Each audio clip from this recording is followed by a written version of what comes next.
Hey, it's Brian, and we are on the Stillaguamish today to do a little steelhead fishing. It is open here, and not only is it open here, but it's a 2-fish limit here. So it's not catch and release, not if they're hatchery, of course. And so, despite that fact, I do have my barbless gear on in case I hook into a unicorn and find a wild steelhead. So when I did catch that steelhead on the Umpqua, I had a really hard time getting the barb out of the jaw. And so that just really kind of freaked me out. And so for the remainder of steelhead season, I'm just going to use barbless, whether it's required or not. So I didn't even look. I don't even know if it's selective gear rule here, but that's what I'm using.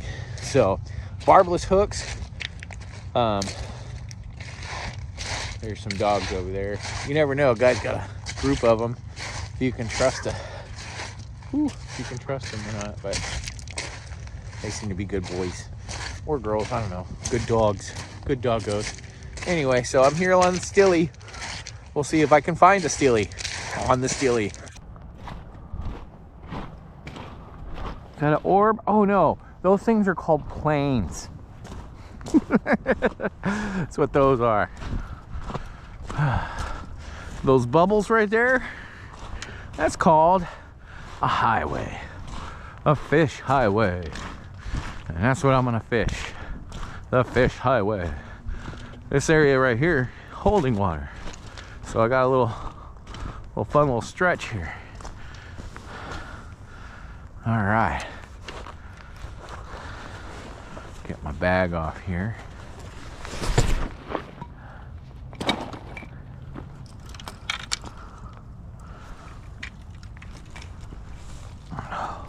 I'm just gonna stick with the bead for a little bit. It is not the BNR or the elevated, it's the BNR. You can see it's that orange color. I'm gonna fish the inside of this seam right here. I don't know how deep it is here. Seems pretty deep, actually.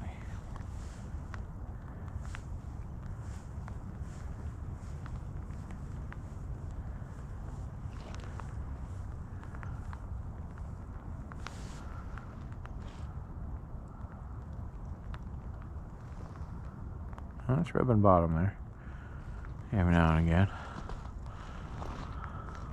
which is what I want. I want the weight kind of sort of near the bottom, and then the drags that egg just kind of drifting. And when they see a loose egg, steelhead, coho, trout, whatever, whitefish, they all want to put it in their mouths. That's why the other day with this big ass 14mm bead, I was still catching those whitefish with tiny little mouths. Now I'm out there in the main freeway. Can't get it up. Oh, there it is.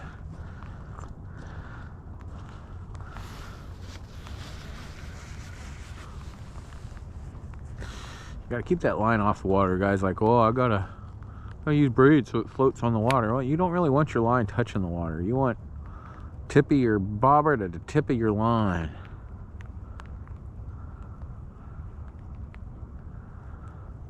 That way, like in this instance where I'm letting line out my bait caster, which is why I prefer to float with bait casters. If that bobber goes down, I can put the thumb down and bam. It's just like fishing with a center pin. Honestly, with bait caster, just letting the line out. Obviously, I'm drifting the inside. I didn't go down that. I was more focused on keeping a good tip to tip relationship with the end of my rod and the end of my bobber, because my first few casts on the North Fork of the Nooksack the other day, I lost a bunch of fish that may or may not have been whitefish. They might. What's up? It's Brian here on the Steely today, and it's been a long day. I'm wrapping things up here, but as I'm wandering around here is looking for another place to fish, I wanted to talk about some of the things that you may not know if you don't salmon fish. You don't know. There is a smell There is a smell to these beaches. Not all of them are great, you know, and I'll show you why. Now, you see all these little bushes here, they go underwater over and over. And at each time,